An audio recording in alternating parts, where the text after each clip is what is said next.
Right there. What's the biggest difference about her speed over the last 12 years? So what was the difference? I think my maturity.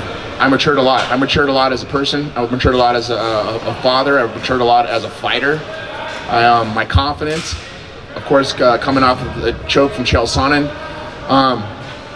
My life, living in a positive environment.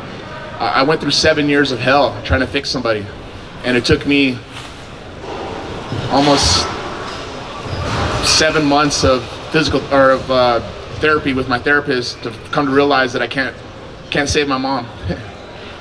And he said, you know what, Tito, stop trying to save your mom. Go find someone to save you. And I did with Amber. As a fighter, you gotta have a solid home. You gotta have a solid person who has your back. Not coming home to someone saying that, oh, you're a piece of shit dad, you're a piece of shit fighter. When someone says you're a piece of shit for such a long time, you start believing it. And I will not live in a negative life like that ever again. I won't let my kids live in a negative life like that ever again. And I hope no one else can ever live in that type of lifestyle. Hope they're able to look in the mirror and realize that it's not them, it's the person that they're with to make the difference. And that's what made me a different person. When I'm confident and when I have a positive environment around me, I'm unstoppable. And I gotta say that was the ticket. I was going through a lot of stuff at those times.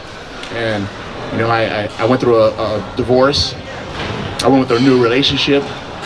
I was being smashed by the president of UFC and always bashing me, always saying stuff. Just it was hell. And that's why I walked away in 2013. That was the reason I walked away from UFC, because I couldn't handle it anymore. But now that I'm graced and respected and honored the way I am with Golden Boy, I think other fighters will see that and they would like to do the same thing too, where they're able to have their own sponsorships. They're able to be a part of the company. They're able to be a partnership of the revenue that is income from the fight. And I think that's important. Let's change the game of mixed martial arts. Let's not make the fighters contractors. Let's make the fighters partners. If they're able to promote and they're able to have a huge fan base, they should get a lot of the money. If they don't have any fans, they better start building those fans. They better start building that social media. That's important. Get a publicist. I got a publicist. I went out and hired a publicist for this. Of course, I really don't need it, but I'm a workhorse. I work my ass off to get where I am. And I think other fighters should resemble what I've done through my career. Yes, the mistakes I've done, so correct yourself. Don't do the mistakes that I've done. And I think that's important. That's why I started Primetime 360 with my partner, George Frazier. We help fighters become the next stars, hopefully. Tito, after the fight, you hugged Chuck, and you had some nice things to say about it. So is it safe to say that you feel good and bury the hatchet and move on with Chuck Liddell now? Yeah, I buried the hatchet with Chuck, 100%. You guys gotta understand, I'm a loyal person. I love my friends. I'm an Aquarius to the T. You guys read horoscopes or so forth, read what an Aquarius is. I am exactly that person. I will fight for every one of my friends. I will honor with every one of my friends. I keep my word on everything I have. There's two things I'll have for the rest of my life: my name and my word.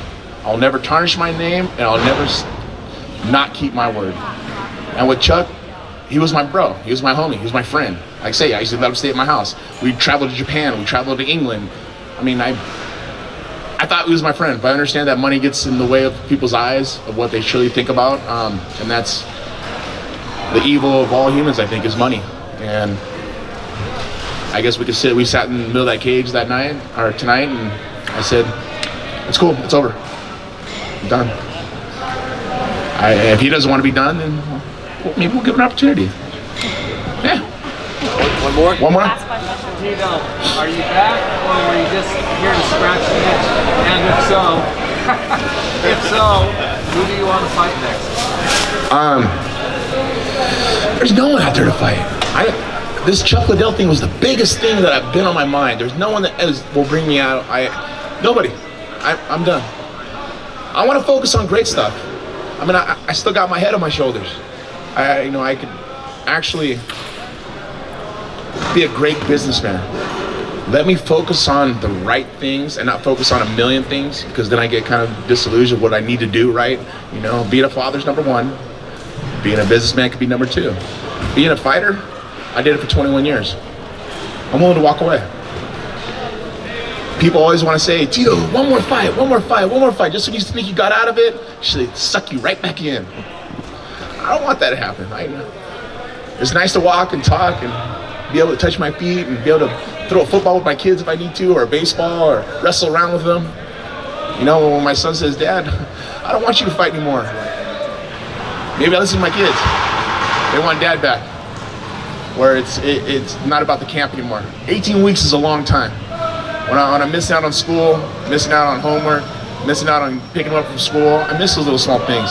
But I think if I get into the business stuff, I'm able to juggle both of those jobs together. And of course, with my great partner, Amber, she helps me out like no other. What will you miss most about fighting? What's that? What will you miss most about fighting? What will I miss most about fighting? My hand raised. And the fans. I love the fans. The fans, you gotta understand that one of my friends, one of my #1 fans, but my friend, close friend, Jeremy, he's been with me since my first UFC fight, and he's been following me every one of my fights. And he was here tonight, and they actually came to the weigh-in and so forth. And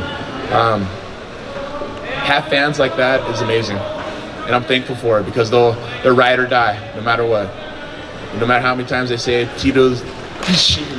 He's like, no, he's my man. They'll fight, they fight over it. That's why my mom can't even come to the fights anymore, because she's just getting fights because people talk shit to her all the time. So she's like, I can't even go no more. I was like, guys, come on, I love you. My mom's real, she's a veteran. How many times has Scott Coker texted you? Actually, Scott Coker actually did text me today. He did text me, and if he is watching or listening, thank you, Scott, for the text. He said, good luck, kick some ass, SC. So that was a great gesture from him. And I was happy about it. I got a lot of texts today. I got a lot of support today. I think the pay-per-view will do pretty well. I think it actually, because just the remarks and the people texting me and emailing me and on my social media, it was everywhere. I think the pay-per-view did fairly well. It would be nice to do 1 million pay-per-view buys, but I doubt we did that. But I'm just saying, if we broke the crest of a couple hundred, it would be amazing. It'd be a success if we did.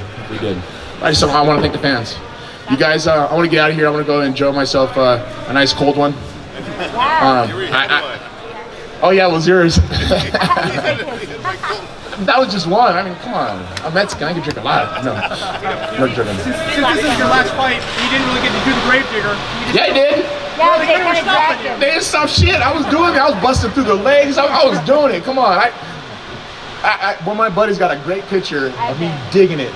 Is that yours, Mama? No, it was Rafael. Rafael was from my corner, Rafael Davis. He got a good picture of me dig. Yes. Of course, you go to punishment.com and you can see the picture of me going like this, a cartoon figure, and of Chuck's grave. And it says Chuck Liddell, or excuse me, it just says Chuck, and it says from when he started to today's date, we buried. It's over. It's done. That's it. You guys have a wonderful night. Thank you very much. I appreciate all you guys for coming here. I thank all you guys for supporting this brand of Golden Boy MMA. Guys, thank you. Thank you. This is the beginning of something great, guys. Thank you. Drop the mic, babe. I don't want to break it. Thank you, everybody. That concludes the press conference. Thank you, everybody, for coming. And